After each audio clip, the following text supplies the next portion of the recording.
Here's what some people are saying about the Projection Booth podcast. The Projection Booth is single-handedly the greatest film podcast you could ever listen to or could possibly want. Top notch. 5 stars. This has quickly become one of my favorite film-related podcasts. Always interesting. A completely unpretentious yet fully comprehensive look at films from all genres. The Projection Booth podcast, with new episodes available every week at projectionboothpodcast.com.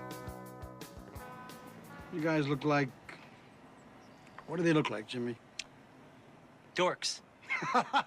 They look like a couple of dorks. Get those birds! They're coming to get you, Barbara. What? Are you kidding? We got us some family here. Can you dig it? Can you dig it? Can you dig it? You are listening to the In the Mouth of Dorkness podcast. Here are Brad, Lisa, Brian, and Darren.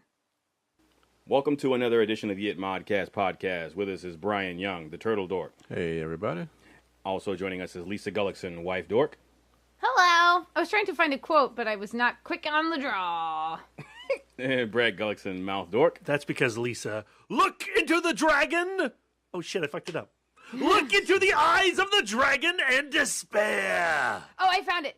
I hate sunshine. I hate horrible, wholesome sunshine. I hate it. I hate it. I hate it. Hate it.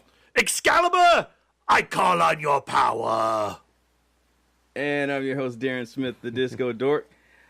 Welcome to the It Modcast podcast review cast for King Arthur, The Legend of the Sword. Nice. The W is silent. Guy Ritchie's returned back to cinema. He totally just did a film like last year. No.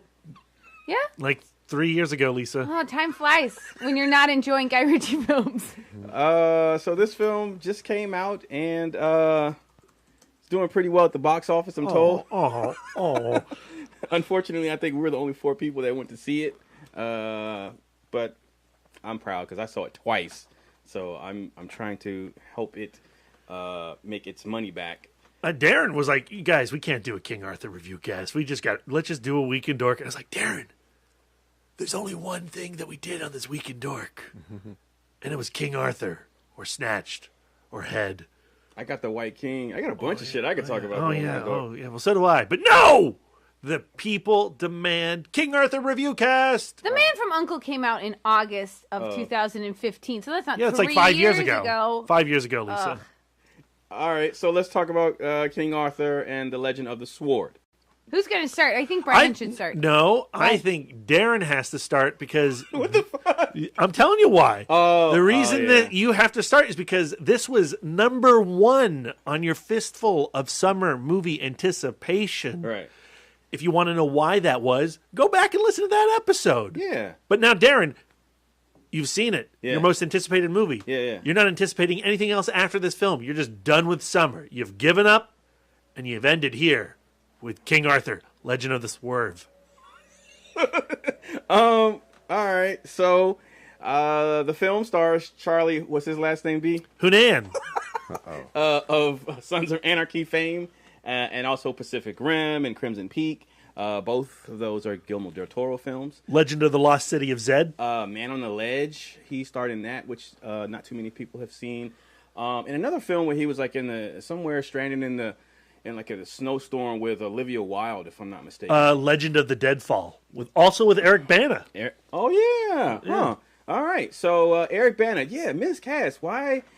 They're in England, right? Because they talk about for the Queen. They're in Londoninium. Where is it? Londoninium. I feel like that guy in Head. Never, but never. You sound like you're describing that mineral in Avatar. Unobtainium? Yep, that. So yeah, the film opens up and it starts out and it's a backstory and it follows Arthur's father, King Uther. I don't like saying that. That's confusing. That's where they should have started revisions. I don't like the way that rolls King off the Uther. tongue. Oh, I don't like that. Okay, so they start with him, and there's a text card that comes up, and it explains that in this particular telling of the legend of Arthur, they are acknowledging the existence of magic and the mage, which if you are familiar with or unfamiliar with Dungeons and Dragons and mythical times and things like that, the mage is the magician. And so with that element, we have they're really playing up the Merlin, the magician aspect of it, and but at the same time, ignoring all the characters or revamping all of the characters from the King Arthur legend. Yes. So Mordred's there, but Mordred's only there in flashback. He doesn't appear to have any actual relation to King Arthur. There's no incest going on. Disappointed. And, no Lancelot, no Guinevere. Merlin is barely there, actually. Yep. He's only shown. He's mentioned. Yeah. Is he mentioned. They show him fashioning the sword out of the staff, but that's isn't it the mummy? Isn't it D. Darkman D, the actor? That's playing Merlin? Yeah. You don't even see his face. No, you see his face. No, you don't. You don't. No, I'm telling you. I'm pretty sure it was D. Darkman D. They just show his clothes. I just got out of the theater seeing it for the second time. They do not show his face. So yeah, they show the title card and explains that we're in the age of the mage and magic, so that when you see all of the fantastical elements that are It's Camille Lemon-Zuzwetsky. It wasn't Arnold Vosloo? No. If it was a thankless cameo. So anyway, because if you've seen the trailer, you get a look at this see guy, a bunch of the fantastical elements. That like dude looks like Merlin. The extra large elephants that are in there. Jude Law in the trailer, he's fashioning a ball of fire in his hand. So, and then they have the scenes where you see Charlie brandishing Excalibur and special effects and lights coming out anyway. So anyway, the title card sets up the story to take place in this fantastical world. Very different from the Antoine Fuqua variety. And so we get the opening. The opening of the film, I think upon my rewatch, I guess I appreciated it more in how it's not really a montage, but it has the rhythm and the pace of a montage in that it takes a lot of exposition and it really crams it into like a 5-minute prologue for the story, setting up King Arthur's father, Uther, and his King Arthur's uncle, played by Jude Law, and how his father... I'm sorry? Vortigern, sorry. Yes, and how his father loses the crown and dies, and how Jude Law's Vortigern gains the crown and rules over the people, and how Charlie Hunnam is made a bastard and raised by a brothel of women. Yeah, he gets the Moses. Right. And so, do we want to talk about that opening scene? Yeah. First off, yes, of course. Because of, it is so unabashedly mystical and mythological and other fantasy words. Jude Law is, I think, from the get-go, a ton of fun. Mm-hmm. I mean, he is a true scenery-chewing bastard of a baddie. And in that prologue, you see him murder his wife down in the basement of this castle, where in the caverns is an octopus squiddy witch thing. Yeah. And I really appreciated how that was displayed for us. So in that opening, though, they don't really show that. You see some tentacles. That comes up. I mean, you see something coming towards him in the water. Yeah, it looks like that thing at the trash compactor in Star Wars. Yes. So that opening scene played better for me the second time, knowing what that was. Because, yes, when you watch it for the first time, he goes down there, takes his wife down there. His wife is played by the lady who is in Supergirl, the CW series, who's playing Lex Luthor's daughter. And he murders her as a sacrifice. But when he murders her in the opening, you don't know why he does that. You see him ring a bell, you see him cry out, and you see something coming towards him in the water. And then they cut away to this huge epic battle sequence that's taking place topside.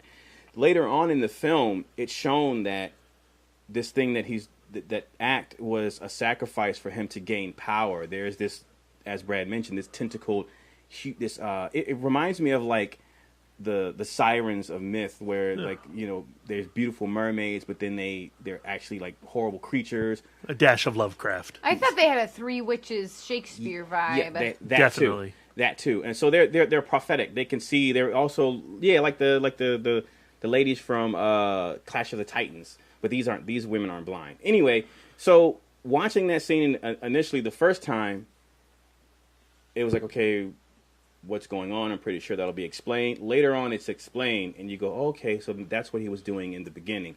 Well, watching it the second time, the first time I see it, and as I'm seeing it happen, knowing what that is this go around, like it played better for me. But even on that first watch, just seeing him, murdering his lady and dropping her body into a pool in which there are some sort of squid-like thing is exciting. And that's also when, and we're gonna spoil King Arthur, Legend of the Swerve.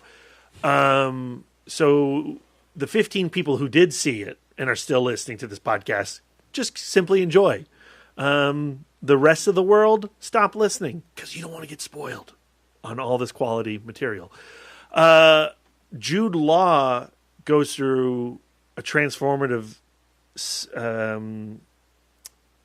a physical transformation or a supernatural transformation, and he takes the form of what looks like a Frank Frazetta painting. So you peeped that? It wasn't just me? It's the Death Dealer. It's dope, right? It's not a direct ripoff of the Frazetta Death Dealer painting. But come on, if you know that. Yeah, then... it's certainly inspired. Yeah. They changed the helmet up a little bit, but even the way he sits on his horse. That was just badass. And so when you see that beast, that creature, you either buy into this world or you check out. However, I do feel like after that prologue, the magic does take a back seat for a little bit, at least until Arthur puts his fingers on Excalibur, the sword and the stone. So while the fantastical magic takes a back seat, Guy Ritchie's magic comes through the forefront with his dialogue, his editing, like the up-tempo music. So we see that opening sequence, baby Arthur is whisked away from danger, and he is taken in by this brothel of women. And so after that opening sequence, you get another sort of montage, but it's of Arthur growing up on the streets of Londinium as a pickpocket and as a streetwise kid, and being brought up in this brothel, in this fast life, and in this life of self-defense and taking care of himself on the streets, and being trained by Chinese George in his kung fu school. And it's a pretty rapid fire, quickly paced Guy Ritchie-esque edit set to some really upbeat and pounding music.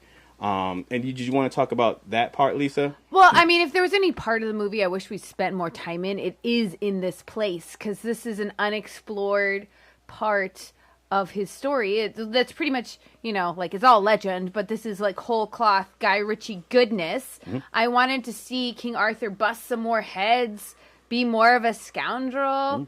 Mm-hmm. I really wanted to see more part of this seedy underbelly world. It's interesting that when we first saw this footage at Comic-Con a few years ago, they had not gone through the process of rendering all the fantasy elements of this movie. So that first presentation that we saw at Hall H was very much, King Arthur and two smoking barrels. Mm-hmm. And when this film is that, I was thoroughly engaged and loving it, and I wanted more of that Ritchie goodness. What was he saving up all that gold for? He was just accumulating gold, stashing it away. That's what I was thinking this go around when he had the scene. I'm jumping ahead a little bit. When he has the scene in Jude Law in prison, and he says, "Well, I know your story," and he pulls out his gold. And so I was going like, so he never made mention of, I'm saving this up because I got to get away. I want to live a better life somewhere else. I want to escape, or I want to buy all these women out of this horrible situation. Like, he never really expound upon what he was saving up for. So I think, like you just mentioned, Lisa, if we did delve into more of his backstory, then that probably could have been explained a little bit better. Yeah. Or I just like the idea of maybe him trying to just be a king in this context, especially because he does remember, like, when he was sent away, like, he wasn't a baby, he was like a kid, so he could clearly, I think that, he clearly remembered his parents, and he remembers where he came from. But I also kind of, yes, that is true. I also kind of feel like, in thinking about it now in hindsight, going back to that scene, so when we finally catch up to him and now he's adult and grown up, the scene starts out, he's in a room of one of the women who work at this brothel who are beaten up by a Viking who was visiting, and he's giving her money. So that money, I think he's making on the streets, hustling. He's shaking down. I think he's Robin Hooding to a certain degree. I think it was. It's to take care of the people that he was with. So it's still a king in a sense that you're taking care of your people. So I think he was living like a king in that way. Not trying to escape, save all this money and abandon these people, but accumulate all this money so he can continue to take care of them. I think because he tells the lie. He tells lies, but he tells the truth too. So that part when he was like, so the black leg guy was like, so what are you saving up all this money for? He's like, I don't have any money. After taking care of this guy here and this guy here, I barely have enough for myself. So I think there was the truth in that. Like, I'm taking care of my men, and so it's not for me. I'm not keeping it for myself. So I don't think that I don't think he has any kind of desire for riches. Because he said that. He said, because Jude Law said, you have a destiny for power or something like that. Like me, we're the same. He said, I never had any inclination to attain any power. I don't want that. You got the wrong guy. Right. So I mean, right. but power and riches, while related, are not the same. Right. Like, he's not interested in finer things. Because he does have power. Because skipping ahead later, when he's like, you go down the hole, you get out of here, and they're like, no, boss, and they all want to stay for him. Yeah, so he's got a certain amount of people. Authority. Yeah. And charisma. So we have that scene that establishes that he does care. Yes, he's a ruffian. He's a scruffy little kid from the streets, but he has a heart. And so we have the scene where, in this particular time, Jude Law as a king, he's more tyrannical in nature than Eric Bana's Uther is, and so there's a revolution going on at this particular time. There's graffiti being put up on the walls to rebel against the king, and so he has his local militia in the film. They're called Blacklegs, and so they go about and there's someone one of the rebels who attacked one of the king's shipments, and he's hiding out in the brothel. And this is Aidan Gillian from Game of Thrones. He plays Littlefinger, Peter Baelish. And so we talk about that scene because that also shows a little bit of who Charlie Hunnam's character, who Arthur is at this point in the story, with the decision he makes. Well, in that moment. I mean, he when he realizes this could, not go in his favor, he dumps on Littlefinger. He rats him out immediately. Well, he says, so the guy's like, are you harboring any fugitives? There's a guy who hit the king's stash. Where is he? And Arthur says, well, what would happen to this guy? And the guy in the Blackleg says, well, you know what would happen to him. It's not going to be good. It's going to be slow. And then Arthur says, well, what would happen to the people harboring this? Right. And he said, well, the same thing that's going to happen to the guy. And again, being one that's caring first and foremost about his people, he gives Goose Fat up. What's interesting about your comment about Robin Hood, it does feel like the first half of this movie is more about Robin Hood and his merry men than King Arthur and the Knights of the Round Table, right? I feel like it is blending two icons into one movie.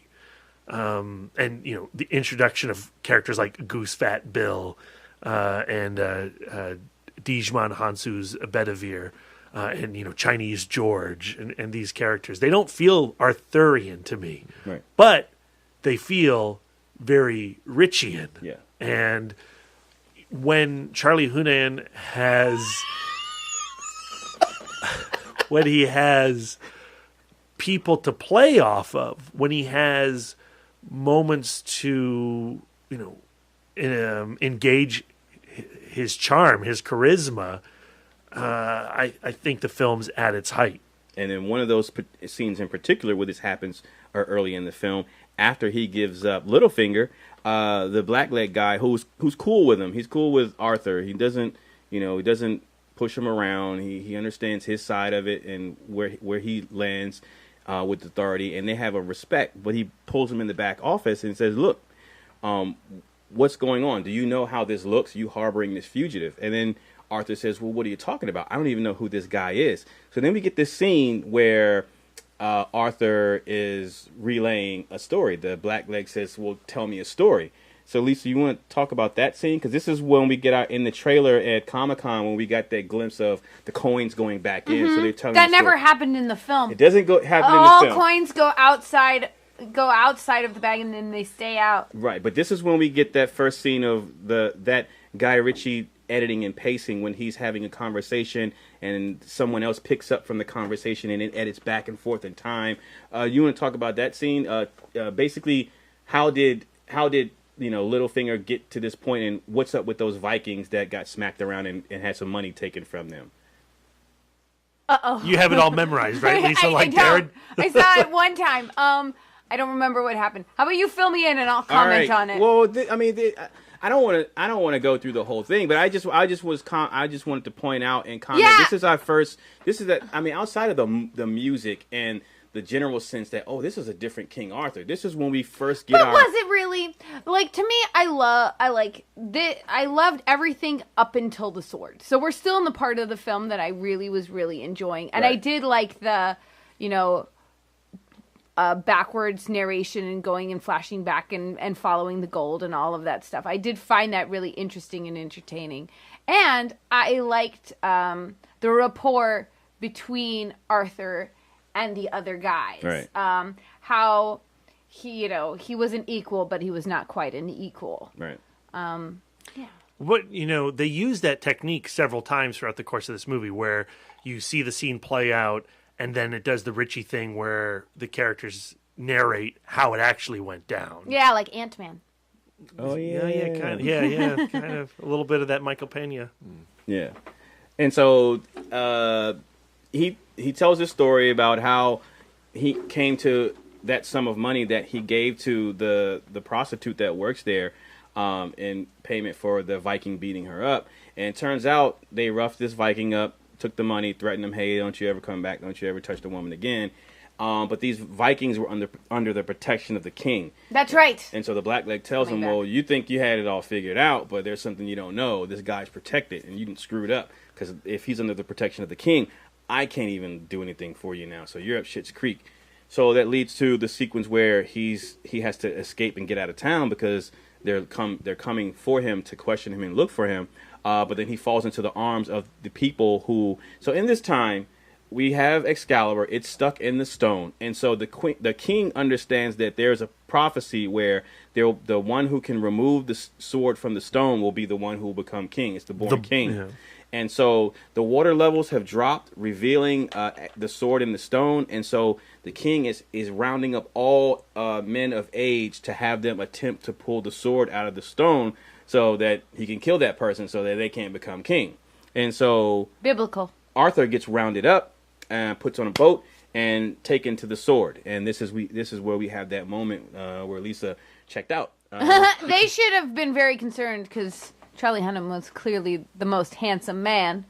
And so clearly he's the king. Yeah. Because he's got the swagger. Man, that shot when he steps up to the stone, to the sword in the stone, and they got him framed in that 45-degree angle, that's a badass shot. Like, I really like that shot. So anyway... And I like how he looked bemused by the whole thing. Yeah. He's just like, this is interesting. Yeah. Do you think he knows that he's going to be able to pull the sword out? I don't think so. You don't think so? Because he does know that he's the king's Well, once son. he touches the hilt, he has a vision. Well, at this point, he doesn't know. He thinks he's the bastard son of a prostitute. No, he does not. He does. Didn't we just discuss that he remembers his parents? He's like having dreams of his parents. He's having dreams. He doesn't know what that is because he explains to the king. He's like, "You got the wrong guy. I'm no, the I bastard think son he's of a prostitute." lying. I think he's lying. Because I think he knows. Because the witch, the mage girl, she explains it to him. She said, I can show you more of what you're visioning, and I can make him go away. So when he has that vision, and the reason why those flashbacks keep unfolding and getting more revealing is because it's being revealed to him, not just us, but it's being revealed to him what those meant and what had actually happened in the past. He doesn't have a solid memory. I don't think he has really a solid thinks- memory. And I don't think he believes he is king at the start of this Oh, film. I think he does. No.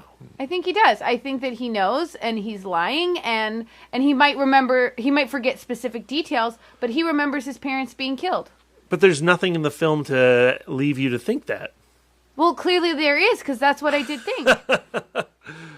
I think based on how he behaves and how the film unfolds his memory, it is a sense of discovery for him. What do you think, Brian? Brian Young is with us. That wasn't I'm a here. pre-taped intro. He actually was here speaking. Well, I thought the same thing in the beginning, that maybe he knew that he was king, but as the film kind of progressed along, I do agree that these may have been like repressed memories that he had, and he didn't really know who his parents really were at the moment that they died. And like you say, it was a discovery as the film went along. But in the beginning, part of me started to think maybe he is lying, but watching Because the it would film- be in his best interest to lie, because there's no reason to upset But the the apple film cart. never gives you a scene where And he has where no it acknowledges that. aspirations. I think that all of his flashbacks are an acknowledgement that he has a memory, and we also know that he does not aspire to be the king, probably because he saw his dad was the king and his dad was killed. But that's everything. You're And putting he's all of afraid. that onto the movie. I don't the think film I never am. says that. I don't It think. never says that, but it also never says he doesn't remember. I don't think. Because at the end of the film, in that final fight, he gets knocked on his ass. And he gets knocked out, actually. And while he's out, he sees his father's face, and then he sees Jude Law. I think the one that part strikes the is blow. suppressed. I So think then- that's the part suppressed, but I think that he remembers his parents, and I think that he remembers being rescued, and I think that it's not like he has like a specific prostitute and is like, that lady is my mother. He's just like, you guys have been taking care of me all of these years. He never says I was born here. He says you guys have been taking care of me all of these years, and I'm going to take care of you. He never says you guys are my parents. Everybody's my mom. And I was born here. No, no. He knows he's not from there, but he does not know he is also the king. I think he does. We're just going to have to agree to disagree on this note, because we're just going to go in circles. All right, so he removes the sword from the stone successfully, but then he passes out. The power of the sword is too much for him, and as Jude Law's character describes it, it blew him out. And so he wakes up in a cell, sitting across from the king, and that's when he and Jude Law have this discussion. And Jude Law says that's when he reveals that he knows his character. He says, you know, what I think this is when he revealed it to him in the film. Whether or not he knew this already, he reveals that, you know, you and I are the same lineage. Your father was the king. The only person that can remove the sword from the stone is someone of dragon something bloodline. Pendragon bloodline. And Charlie Hunnam says, I don't want this. I never aspire to attain any power. You got the wrong guy. And so the king seeks to make an example of him in front of all of his people. And he threatens the women at the brothel, actually kills one of them. And so there is, he's brought out before everyone, and Jude Law, his character is, as Lisa mentioned, he's obsessed and consumed with power and wants more power, and he revels in the fear of the people, and he wants to use this moment to firstly persuade the people that Arthur is not the chosen one, but he is in fact the chosen one. So I love that speech about about being feared and how intoxicating being feared is. Yes, and so, but this execution is thwarted by Djimon Hounsou, and nope, they haven't met Djimon Hounsou yet, have they? No, they haven't. It's thwarted by the mage and some of the rebels, and they take him away to meet Djimon Hounsou's character, and so this is when we regroup with Peter Baelish Littlefinger and Djimon Hounsou's character, and then they say, we saved you because we want you to, you know, we're interested in what you can do with this sword, the potential you have with this sword. Now, Djimon Hounsou's character is aware that he is the king's son. He is aware of the prophecy of his return, and he and the mage are trying to put Arthur in position to reclaim the crown, but Arthur is reluctant. And so we have a scene where we get to see his ability. He's tested. Peter Bailey slaps him around, but then he passes out again. And so the mage is saying that the sword isn't resisting him. He's resisting the sword. He's looking away. So there's something that, yes, he has repressed memories, but these aren't repressed memories that are not coming to him because they just don't want to come to him. He doesn't want to see these things. He doesn't want to see the truth, basically, because there are several moments in the film where the mage tells him to stop looking away. And at the end of the film, when he finally does take a stand, his father tells him, you no longer have to look away. So he sees his father. So at this point, they say, we're trying to get you to be king. We got to overthrow Jude Law's character because shit's going bad. And so they say, well, we can go and amass an army. There are several different people who can get us 12,000 men, and we can storm the castle and take it over. And then Arthur says, well, yeah, you could do that, but let me tell you what I think is going to happen. So this we have the second. Then we get Guy Ritchie again. Yes, then we get Guy Ritchie again. And then Arthur basically says, we don't need 12,000 people. We just need this group here. Mm-hmm. And so they start doing, it gets more like Guy Ritchie-esque when they have different not heists, but different little missions to go to disrupt the king's to disrupt his business. So the supplies that he's trying to gain to build this tower, which he will use to I guess call the dark power or whatever. Exactly. They disrupt his shipments and basically cause a ruckus to ruffle his feathers. That leads us to the scene where the king is supposed to make his entrance at this port, and they're going to do like an assassination attempt. And you have Goosefat, who is going to shoot him with a bow and arrow. And it's a really cool scene because Aidan Gillian, he's been in a lot of stuff lately. He's in not great movies, but he's like one of the best things about, what's the Maze Runner film, the second one, The Scorch Trials? He's in that. Again, he and Giancarlo Esposito are like the best things in those films. But he's really good in this scene, and that leads to the chase sequence that's in the trailer, where you get like this really like frenetic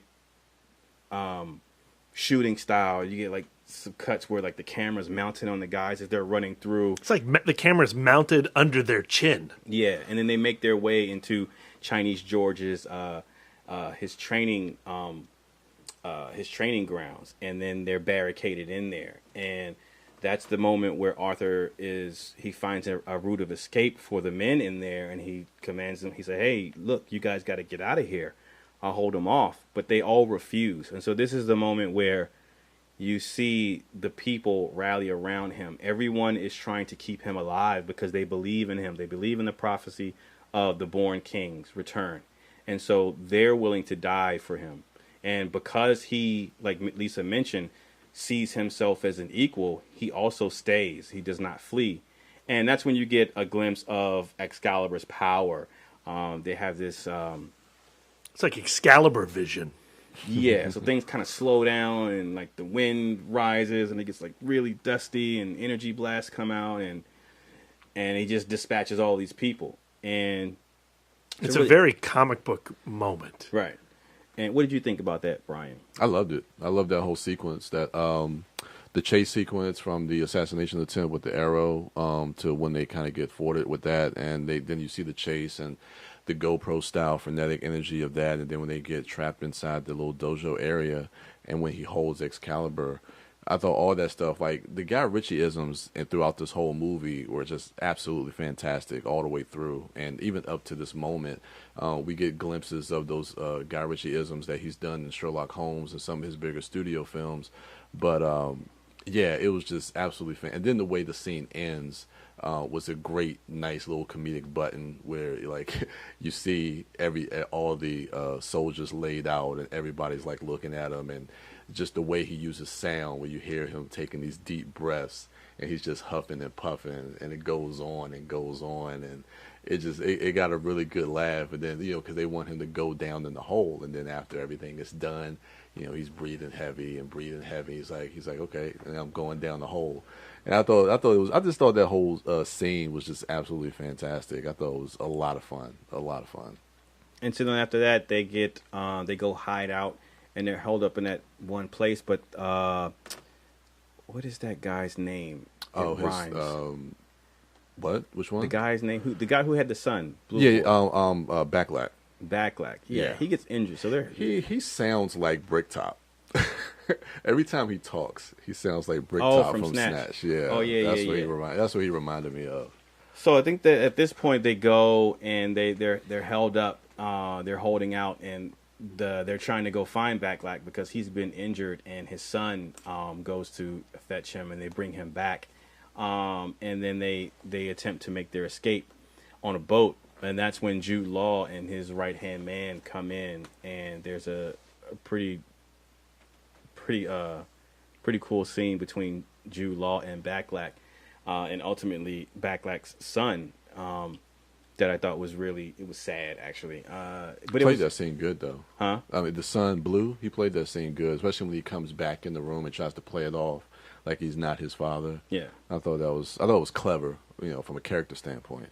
Yeah. These particular moments, as far as Jude Law's character is concerned, are the ones I preferred over him garnished any type of visual effect or anything like that. Like I really enjoyed. That's my takeaway from the film, especially in the second watch, is whenever there was dialogue, whenever there was talking, and not just. I mean, it could even just be like just the witty banter of the guys on the street when they're talking about their side hustle and operations and how that stuff's going on, or when it was just moments between characters that were dramatic. Like I really enjoyed those moments more so than the action stuff in the film, because again, my excitement for this film and why I was my most anticipated was because of Guy Ritchie's involvement. And while some action beats, namely that chase sequence, does feature Guy Ritchie's style, like the rest of it, I mean, like especially like the final fight at the end, I mean, that could have been directed by anyone. So the things that I identified with as far as Guy Ritchie's style were the things that I gravitated towards during both watches, and it just so happened to be like the dialogue sequences. Like being a fan of Charlie Hunnam and from Sons of Anarchy and his other Hollywood studio pictures, I was really enjoying seeing him speak Guy Ritchie's speak in his script, to separate him from the characters because really, like in the other films, like in Pacific Rim, it's hard for me to separate Charlie from Jax in Sons of Anarchy because he has the same American accent. Well, he's trying to do the same American that's the accent. thing. You look at this and Lost City of Zed, where he gets to use his actual voice. Mm-hmm. His performance is more engaging. It is, very much so. He's one of those British actors, and it's a rarity, it seems sometimes, that just cannot pull off American accent. Yeah. But I appreciated him being able to speak in his native accent in this film. And I like the cast, the mixing of the cast, the different ethnicities. Like again, Djimon Hounsou in it. But yeah, like Eric Bana, like he was the only one that just kind of threw me off because he sounded like he was doing an American accent, but he's supposed to be in England, even though in real life he's Australian. So that was kind of confusing to me. I didn't really pick up on his accent too much, but I liked Eric Bana. It sounded like Bana. Yeah, I thought he was really good. And I like the whole idea of the sword and the stone, and how the stone is his father. Yeah, and having to pull his legacy. It's like taking hands from his father to himself. So he has to take the symbolism of that from father to son. I thought that was pretty cool. Once that reveal is shown of how the sword is in the stone, I thought that was pretty cool. Though I don't understand his father's motivation. Like he's like, peace out. I'm gonna. I guess maybe he's just like, it's better for me to be a rock, then who's bringing hope to my son, then I guess just straight up dead. The question, is that a spell that he casts? Is that the lady in the lake operating from afar? Did he know that when he tossed that sword up that it was going to turn into the stone? There is a lot of like crazy magic logic in this film that like loses me. I really love like world creation and setting up of rules, but I don't like magic where it's just like, and when it works, let's use it, and let's not explain it, and let's not give it context. You guys skipped over the whole like 18-hour island scene with the ROUSs, the dark wood, and the giant snakes that made no sense and wasn't even worth mentioning, and it felt like it was at least like you spent 5 to 7 minutes. Oh, well, I thought that was after they escape this place and they go held up because as he's being aren't we wrapping it up? The dad is the rock now, and well, Brian skipped to that shit. But okay. I mean, we can. But yeah, so there is a scene where they go to. He has to be put under a spell to basically get the answers that he seeks. So the mage tells him, "You have to go to the dark world and place the sword upon this tablet, this slab of stone." Yeah, and then all will be revealed to you. And so he does that, and that's when you get this sequence where he goes into this other realm that is inhabited by giant bats, giant rats, giant snakes. The bigger the better. The wolves from the Gray. And yeah. So everything's bigger here in this place. So yeah, that was kind of weird. But I mean, if I'm going to buy into like giant elephants and shit like that, then, you know, when it got to this point, But the reason you buy into okay. giant elephants is because there are mages and they're creating war animals, and that makes sense. But there's literally, you could pluck the let's put the sword on a rock whole thing out and literally nothing would be missing. It was completely non-essential. Well, I just felt like it was just a part of that world. Like I took it as, well, this is the King Arthur story. If this was taking place in like Lord of the Rings / Game of Thrones type reality. Oh, guess who's not a huge fan of Lord of the Rings though? She's got 2 thumbs. So he comes back She's from that. Herself. He gets some of the answers that he seeks. But then he still has to basically face himself. And so at this point, Jude Law is pissed off because everything is not going to plan. He no longer has the sword. So he kidnaps the mage and the little kid. He sends a messenger and it says, "Hey, look, if you want the kid, then meet me, and the girl unharmed, then meet me at my castle before sundown." And so he sends the sword and he retrieves the girl. But wait, did they even show the kid? Did he even get that kid? I don't remember seeing the kid after he goes back to the castle. Anyway, okay, look, hold up, time out. Brian, you talk about it. You really liked it. I mean, I've seen the movie once. I can only tell you just my overall thoughts. All right, so let's do that because I'm talking too much. Oh no! You said you wanted to do this review cast, so help and do the review cast. Well, what part are we on? I mean, after the Dark World. Yeah. Okay. There's something I want to skip to. What about so we're in final fight time. We don't know if the kid's retrieved or not. It's a moot point. Extra character. We could have done without him. Fuck that kid. So it's final fight time, and the mage gives him a snake, and the snake bites him in the neck. Mm-hmm. Yeah. What was the reason for the snake bite? Like, what was that for? So that I'm assuming it's so that big ass snake, when it came there, because so Lisa says what she's talking about is the mage preparing him for his final fight before he goes to the castle. The mage concocts this venom, and she turns the venom into a snake. The snake bites Arthur on the neck. She said it will make you see things that you don't want to see and all this other stuff. And so he goes to the castle. He sees tree people. Once he gets there, he sees the. But why?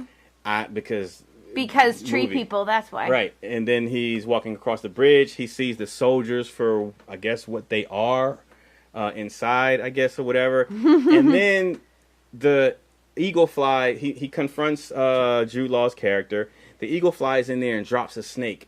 And to us, it's a giant snake, but to the mama snake, it's a baby snake. So that huge giant snake comes because Jude Law kills the baby snake. There's a snake tornado in there and kills everybody in the place. And I'm thinking he didn't touch Charlie because he had the snake venom in him. Because he looks at him in the face. It's like, all right, peace out. I thought that was just because the snake was sent by the mage, and the mage is like, it would be silly if I used my snake powers to kill King Arthur when I'm on his side. Could have been powers. that too. Moot. Well, they had to Magic create a logic. diversion so that he can get the sword back. Because remember, Vortigern gets the sword back.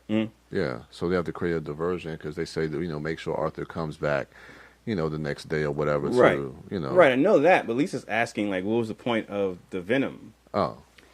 Because I don't know, like, I don't know, like, if he needed just some hero juice, and that's what it is, like some kind of like. I don't even think like the shit that he was doing, like the hero shit, like that's Excalibur. He was doing that earlier. I just thought that it was just extra. Like to me, I felt like even though like they were celebrating this is a magical story and creating this world where the magic of Merlin and the legacy of Merlin is what gives King Arthur the advantage, right? And this unity between the magic world and the human world. But none of the magic made any sense. And in the end, aside from the magic of Excalibur, mattered at all. Oh, you know what? I'm not saying this justifies it in the movie. But the venom juice is, so at the end when he goes into the bottom of the tower, in the film, in the reality of the film, he steps into this tower. But in the movie, you see that environment change to it looks like they're on this stone structure in the middle of the ocean and these huge waves. It's like they go into another dimension. Right. And so I think he's seeing that because of the snake juice. Because I don't think that it was the sword. I don't think that it was the sword, like because there was no explanation as to why the sword would change the environment. Because the other times in the film when he held the sword and activated the power, the environment didn't change like that. So I think him seeing the tree people, him seeing the reality of those soldiers as he's crossing that bridge for looking all mystical and crazy and shit for what they really are, I think that was like foreshadowing to him being able to see the reality of that environment and being in a different dimension. But why did it matter? I don't know. I'm not saying it mattered. I'm just saying that's what I think. He's trying to justify it here. Yeah, I understand. He's making it work. I'm just saying. I'm not saying it mattered. I'm just saying maybe that's why they did it. So For anyway, me, like I'm just gonna go to my final conclusion because you guys are. I've been foreshadowing it. Talking about foreshadowing, I've been foreshadowing it. This was my number 2 most anticipated movie of the summer, and I enjoyed it. I gave it 3 stars, but I was vastly underwhelmed by it, and it certainly was not the movie that I wanted it to be. I enjoyed the score. I thought the score was excellent, but it wasn't the score that I wanted. I wanted a fucking rock and roll Guy Ritchie score. I think I'm the only person who wanted that, though, so the fact that wasn't in there. And I thought it was going to break more boundaries and break more rules, and I thought it was going to be more of what we saw at Comic-Con with the Guy Ritchie and the... It's interesting. I think, I was really excited that we were getting a King Arthur movie in the vein of John Borman's Excalibur. But as I was watching the film, I was learning that what I actually wanted was a Guy Ritchie Sherlock Holmesian version of King Arthur, and that he had a much better handle on the non-mystical elements than he did the fantasy. I want to snatch with Swartz. thank you. I'm high-fiving you in my mind, Lisa. Yeah. Brian, so you liked it, I think, more than everyone here. So taking it from that final fight and that moment, again, there's another badass shot when he has the final flashback and he sees the father throw the sword up and he catches it. Oh, yeah. Before it goes in his back. Yeah. That was pretty badass, especially within the context of him making that decision. Oh, I'm going to not look away now. So, all right, take it from there. Well, I guess just to give my thoughts on it, I just think that it's interesting. Now it's interesting. No, because everything you guys are saying is everything that I took away from it. Maybe because I wasn't expecting a lot from it. It gave me everything I actually wanted. I think. Because you were really deep. Because you were like, man, I had so much fun. That might be my second favorite movie of the year. Like what you were saying, Brad. Like to me, it feels like Guy Ritchie's fingerprints are all over this film, and that's why I love this movie. Is because it doesn't feel like it's a King Arthur movie directed by Guy Ritchie. It feels like it's a Guy Ritchie's King Arthur film. It does feel like the King Arthur version of Snatch to me. Like when I was watching it, that's what I got from it. Yeah. And that's why I loved it so much, because it felt like some of his old school films that he was making before he got into the studio system, making movies like Sherlock Holmes. Like to me, this movie it harkened back to like the Snatch, Rock and Roller, Lock, Stock days of him, like bringing his style into these studio films. And that's what I loved about it, is that he was able to inject a lot of that in there. At least that's what I took away from it. I mean, maybe I was seeing something different or wrong. No. I think that there were moments of that, and for me, they were just highlighters of all the other times where that just wasn't happening. And what you just said, Lisa, is how I feel. That what Brian just said, why he loved it so much, is I felt almost the exact opposite. I felt like it was Guy Ritchie's fingerprints were all over somebody else's shit. And ooh, gross. Again, when we weren't with the Guy Ritchie-isms, like you just mentioned, Lisa, that made me want to get back to him. Like when they were doing like the action stuff, for me, Guy Ritchie doesn't excel at, sword fighting and shit. Like all that's like when he's fighting the Jude Law transformed character, when he's the death dealer or whatever, it's cool, it's cool, but for me, it was too much CGI, and then like the camera. I miss the Instagram filter look of Lockstock. Yes, so when that scene earlier on when he gives that speech that you love so much, and they have that shot behind Jude Law, and he's looking out over all his people. I had that same thought, Lisa. I was like, man, I wish this looked like, because it's a pretty cool shot. There are a lot of cool shots in there, but the feel of his older films, the feel of the films that you're talking about, Brian, his non-studio big-budget films, is what I miss throughout Arthur, because in his other films, you feel it from beginning to end. In Arthur, it comes in chunks and scenes and in different points in time. It's not there through the whole of the film. And so, because I had this thought to myself right when the movie was ending, I was thinking, all right, how am I going to discuss this film? I want to talk to Brian about it because I know he really liked it. And for me, I was thinking, is there anything to compare to Lock, Stock, and Snatch? It's not fair, because if I look at Snatch, there's nothing in that film that I would take out. There's no character. There's no poison snake biting that I could say you could take out and the film would not make a difference if it was there or not. That's not the case with Snatch or Lock, Stock. Everything that's in those films, for me, I feel needs to be there. There's no issues with those films for me. Whereas in Arthur, there are things that I said that, lost my interest, or I was waiting to get back to the other stuff, or like you pointed out, Lisa, those things the movie could do without those. It didn't really matter at the end of the day. Whereas I don't feel that way with his older films. So because this film wasn't strictly written by Guy Ritchie. And he's answering to a studio too. And I think that's... he's not making this on his own. Right. And so for me, I could feel that in the film. And again, like Lisa, I gave it 3 stars. I didn't have a shitty time at the movie, but my expectations going in were maybe too lofty for what... I just think that magic as I think magic anti-wizard. You're Baron Mordo, Lisa. You want to rid the world of really sorcery. Hard.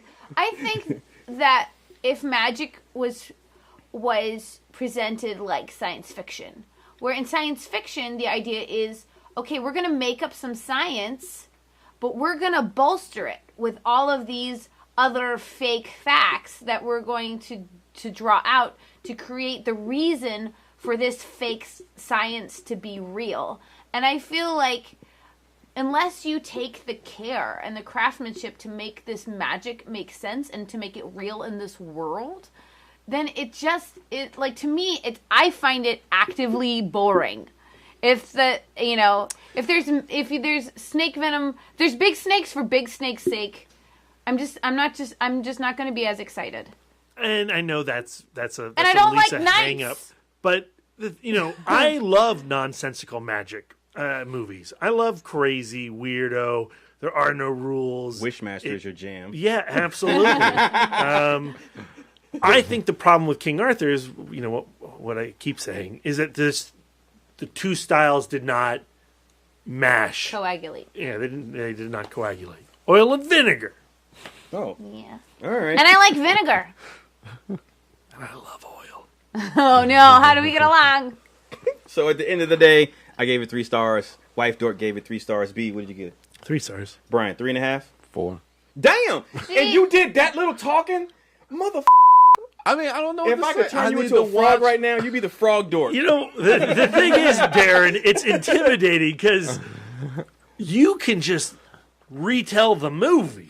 Like, we just went through the entire King Arthur film. He wanted to have the review cast for this motherfucker. I thought he was ready with notes. We talked about it last week. We said we were going to do yes. I don't remember. I was expecting to do. I thought it was going to be like a 20-minute conversation. Lisa's going to be like, I don't like nights. I do think that there is merit going point by point, but this movie is hard to go point by point by because a lot of the points do not relate to each other. Like, we've had review casts where we've gotten point by point and that have been extraordinarily successful because each point leads to some kind of new, exciting revelation of the film where one thought leads into the other. But I think that the, truncated, chunky ness of this story, it does not lend itself to that kind of conversation. Here's a film also that did not impact all 4 of us in the same way. It impacted one in an extremely powerful way, and here are 3 people who are going like, and one person trying to fill fucking 60 minutes of time. This could have been a 20-minute weekend dork. This could have been a 20-minute review cast. I don't think anybody would have fucking complained. But don't get us wrong. Go see the film. Like, it's worth seeing, I think. I enjoyed it. I really enjoyed the score. Even if it wasn't the score that I wanted. The score's great. The theater that we were in, we saw it at the Alamo, and they had the sound and the bass turned way up. Yeah, thanks, Kurtzky. Did that shit up. Yeah. The score is absolutely fantastic. I mean, I downloaded the score when I was still sitting in the theater. The score is by Daniel Pemberton. Yeah, and he's done he did The Man from U.N.C.L.E. Yeah, or I can't remember. He's going to be a new voice to listen to, and there's some musical cues in this movie that's absolutely fantastic, and the way it works with Guy Ritchie's style is pitch perfect. I appreciate it because it had a modern composure, but it used sounds and sounds and instruments from like the Middle Ages. Yeah, and I really appreciated that. Yeah, but it was its most exciting when it was at its most anachronistic and most Guy Ritchie-ness. Oh yeah, absolutely. Yeah. I mean, I felt it throughout the whole film. Yeah. I did. I mean, I do agree that the beginning, the first 20 minutes is just absolutely fantastic. After that, I mean, I can see maybe some of the shortcomings with it, but I had so much fun throughout the entire film, and I thought Charlie Hunnam was engaging. He was funny. He was charismatic as hell. Probably the best I've ever seen him on the big screen since he's been making movies, since he left Sons of Anarchy. The cast and everybody was absolutely fantastic. I absolutely loved the film. I was listening to the Nerdist podcast. Sorry to plug a huge podcast that does not need our love, but he did an interview. This is actually his second interview with Charlie Hunnam, and Charlie Hunnam talked about how he desperately wanted to work with Guy Ritchie. Everybody thought that he should be working with Guy Ritchie, but then when somebody suggested him as King Arthur to Guy Ritchie was like, no. And apparently Guy Ritchie had seen one of his films and just absolutely hated him. I'm pretty they didn't say what film it was, but I'm pretty sure it's got to be Pacific Rim. Damn. I know, and yeah, what a dick. Well, that's cool to be able to win him over like that, I guess. I think so. Yeah. I also Guy Ritchie was also on the Nerdist, and I didn't. It was an extremely deep and philosophical conversation right off the bat, which always makes me giggle, and he was really enjoyable. And, a complete BSer, but with, charm, and it was so funny because, Chris Hardwick, just trying to like keep up and talk about himself, which I think is a really strange interview style. But he talked about how Guinevere was originally in the original script, and was just like literally like on the spot, cut from the film, and they did a whole script rewrite in 3 hours. So they're like, get this bitch out of here. We've got 3 hours. Let's rewrite the script. And saying that and seeing some of the shortcomings of the flow and the pacing of the story, I can feel that. Yeah, maybe feel 4 hours, Guy Ritchie. Maybe take a long weekend. feel it. The world is your oyster. But yeah, but go see the film. Did you see Guy Ritchie's cameo? His little brief cameo in the film. I did fall asleep during part of those movies. Oh, okay. David Beckham's in it as well. I was gonna say David Beckham. Yeah, he was the guy that told him to pull the sword out the stone, right? Yeah. Trigger. Yeah. You saw Guy Ritchie's cameo? Nah. So when they say when Littlefinger's supposed to shoot the arrow, and he's like, but the guy was like, I could tell you the problem. I know the guy that owns that building, and he's not gonna want you to post up in it, let alone do an assassination attempt. And the guy that has the earring goes like that. That's Guy Ritchie. Oh my god, I totally missed that. I know that. I just imagine that Guy Ritchie just looks like everybody in Lockstock. All right, so here's what we're gonna do for you all. If he was Jason Statham, I would have noticed. Of course. So here's what Idmod and in particular Lisa and myself are going to do for the public. We're going to start a petition to get Guy Ritchie just to get back into crime drama in the East Just Ends, one more. the ends of in London, England. All right. I want to see the real rock and roller. Yeah. Snatch 2.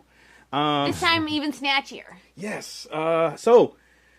Electric Snatch. If you saw the film, hit us up on social media at ItModcast and let us know your thoughts on the film. Brian, what do you got coming up? What are you looking forward to?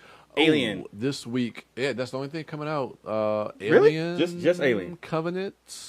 You know what? Before we get into that, so King Arthur is not doing so well at the box office. I lied in the beginning of the podcast. I was trying to be facetious. No. It is tanking. It has been called. There are a bunch of articles right now saying it's the first official flop of the summer. Yeah.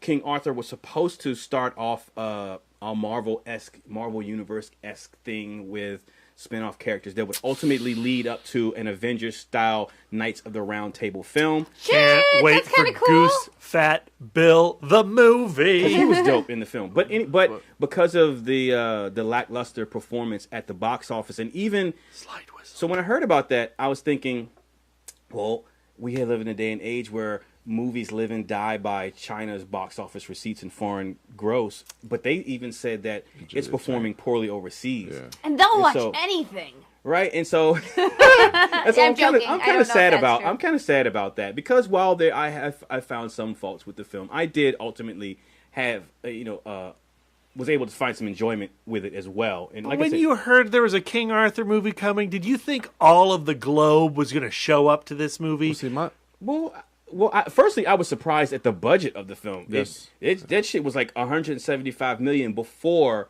marketing. Yeah, like that's nuts to me. And granted, they got giant elephants and shit before in that there. 3-hour rewrite. Right, and so that's why they didn't cut any of the snakes. They're like, we've got too many snakes. It's too late. We've already spent the snake money. Right, and so I'm not that I was thinking, all right, this is going to do MCU numbers, but I figured that it would make its budget back, if not opening weekend during its theatrical run. But apparently, it's underperforming at a tremendously alarming rate. And so I think people have heard what I've said about Knights. Amy Schumer and Goldie Hawn's film, which I also saw, which I enjoyed maybe more than King Arthur. Daring your tits out. It beat out King Arthur at the box office this weekend. Guardians, unsurprisingly, came out back number one for its second weekend in a row. So, but yeah, unfortunately, King Arthur is not doing so well. So I would say this. But Brian could see it a couple more times. Yeah, I could try to see it. Listeners, go out and check the film out. It is worth watching. If you are a fan of Guy Ritchie, it's worth watching. Even if you aren't, but you are wanting to see a different take on a familiar story, check it out. And then hit us up on social media and discuss. When you see us at the Alamo, discuss. We are always up for discussion of film. Brian, now you are looking forward to Alien Covenant. Yeah, it's the only thing coming out. So ReviewCast. Motherfucker, look, are you gonna pregame Alien Covenant with Inherent Vice? Inherent Vice? Yeah, what is that? Shasta, motherfucker. I have no idea. I don't get that reference. Aw, stats. It's the same actress. Same actress. Mm-hmm. What do you mean? So the lead in Alien Covenant with the short hair, Captain Waterston. Yeah, she's Okay. in Inherent Vice. She's the lead. She's Shasta. I don't She's think- groovy. I would be interested Okay. to see what Brian thinks about Inherent Vice. He's so 'Cause against that film. He hasn't seen it and he hates it. I found I it have no inherently interest. boring. I have yeah. no interest in seeing it. Yeah. It just doesn't. It's like the magic of what is he, a Private Eye? Yeah. It's like the magic of Private Eye films. Makes no sense. It's boring. Brad and I are Lonely Island on this one at Djimon. The movie is great. We dig that movie so fucking hard. We had such a good time. We're so alone. All right. Outside of Alien Covenant, what else you got coming up? I think I got some homework that I'll be doing soon. Motherfucker. And you also got a film you're hosting at the Alamo Draft House in Winchester. Oh yeah, that's coming up next week. We have one more before mine. That is Mr. Gullickson with Pat Garrett and Billy the Kid. And then I'll check have that trailer out on YouTube. It's dope. No, don't watch the trailer. It is T-Dub, the worst trailer. They used to make sure that the trailer was a third of the movie long. In case you weren't going to see the film, they were going to show it to you. All the parts of the film. I'm surprised they didn't show Billy the Kid getting shot. Right, that's the second trailer. Brian, you are hosting on the 28th of May. The 28th, The Gray, my favorite film of all time. I'm trying to get my introduction. I'm out today at work, I was listening to the score of The Gray. Oh, good. And I was reading some reviews and getting my thoughts together because I heard your review. I saw Lisa's yesterday. I was like, damn it, man, I got a lot to live up to. You know what your intro speech should be? It should just be the poem. It will be part of it. You gonna say it? You gonna do the poem? Part of it. I think you should. Once more into the fray. Oh yeah. And we're all cosplaying to Brian's show. Yes. I order my shirt. Here's the thing: Brian's probably not gonna order a shirt. I got it. Believe me. I ordered leggings. Lisa got some dope leggings. Yeah, I Lisa got some dope leggings. Wow. Leggings. Yeah. Wow. Yeah. Brad got a dope cosmic wolf shirt, which it's spewing. It's as if the Gray took place with the Green Lantern Corps. Oh. That's how epic my shirt is. Oh, the Gray on Oa. Yeah. We should encourage our listeners. You can go on Amazon and get a wolf shirt. If you wear a wolf shirt to the Gray, I'll give you a button. Oh shit! I didn't know what you were gonna give him for a second. a kiss on the mouth. Guaranteed high fives. No, I meant to. I was thinking this when we were at the Alamo, and we'll plug this on the head review episode, but we're going to plug it first here now. So if you're listening and you come out to the Gray and you're wearing a wolf t-shirt, we're going to have a contest. Who has the best wolf t-shirt? Ooh. And if you win, you'll get a $20 gift card to The Alamo. The Alamo. That's perfect. Right. Oh, do I get to compete? Because my little outfit's pretty Well, sick. we'll have a separate competition for us. Okay. Rich, you got leggings. I got to come and You can get draws. leggings. I have ears. You have ears? Wolf ears. Wolf ears. I'm Googling it now. All right, so yes, Brian has that. It's a furry costume. So tickets are on sale now Yes. at the Alamo Draft House in Winchester. Come out on May 28th. It starts at 5 p.m. You can come out a little bit earlier. We'll be there. You can chat with us, and then we can judge your wolf t-shirt. So wear your best wolf shirt, sweater, or whatever you got for a chance to win a $20 gift card from Alamo Draft House. Oh, I just found some pretty sick wolf ears, guys. Lisa, Yes? you can be found at Sidewalk Siren on Twitter and Instagram. Am I That's correct? right. And yeah, also that's where Letterboxd? Mickey Dolenz found Brad. That's but he right. tagged me in that photo. That's right. And the people should be listening and looking out for your review of Head. The It Mod month at the Alamo episode is coming up shortly with that review. Lisa loves Head. I do. Brad Gullickson, Mouth Dork, is at Mouth Dork on Twitter, Instagram, Facebook, and Letterboxd and Untapped. He's got Pat Garrett and Billy the Kid coming up the weekend before Brian's The Gray, and that will be on the 21st for Brad's film, also at 5 p.m. Tickets are on sale now for that, so please come out and support us. Support the Alamo, support Film Club 3.0. I'm your man, Darren Smith, the Disco Dork, on Twitter, Instagram, Facebook, and Letterboxd at the Disco Dork. I'll be at the Gray rocking my Mutant Phoenix Saga Wolf. But before that, you're going to T-shirt. be at Pat Garrett and Billy the Kid. Rocking some pistols. I'm wearing my gun belt and a cowboy hat. I hope Andy's cool with that. 6 All right. shooters. Yep. Pow, pow, pow. They should have props. I'm going to come out in Magic Mike Chaps. McConaughey cosplay for Pat Garrett. Lawbreakers out there. A lot of lawbreakers out there. All My right. dad was really bragging. He saw Chris Christopherson in concert in like the 70s. Jelly. High as a mug. All right, everybody. That's going to do it for us. Thank you all for listening. Enjoy the rest of your week. And until next time.